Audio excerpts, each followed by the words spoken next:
Hello guys and welcome back to this channel, where today guys I'll be showing you how to delete Agoda account. So guys, the first thing that you actually need to do is go to agoda.com and you'll be greeted by a website like this.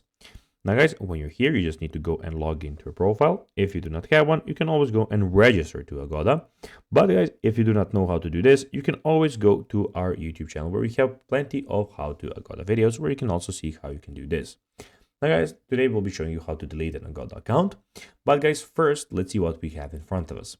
So here we have the hotels and homes, where you can choose from different kind of hotels and homes that you want. We have transport, where we have flights, buses, trains, ferries, airport transfer, and car rentals.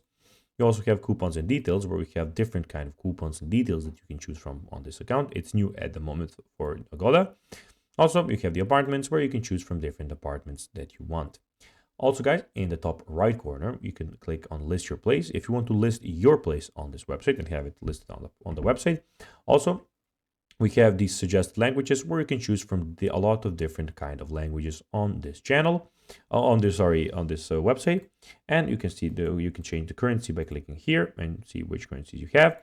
And also we have the shopping cart where you can also see which all of the things that you chose from on the shopping cart. In the top right corner, we also have bookings, property messages. We have Agoda Cash, where we have 0 at the moment. Cashback rewards, Agoda VIP.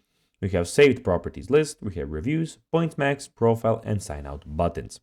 But now guys, let's see how you can actually delete your Agoda account. The first thing that you actually need to do is go to the top right corner and click here. Then click on your profile. And then you need to go and scroll down and see the delete my account button. When you click on it, the account will be deleted. So guys, this is everything for this video. I hope that you found it informative. If you did, don't forget to like this video, share it, subscribe to the channel, put the notifications on, and I'll be seeing you in the next video. Bye guys.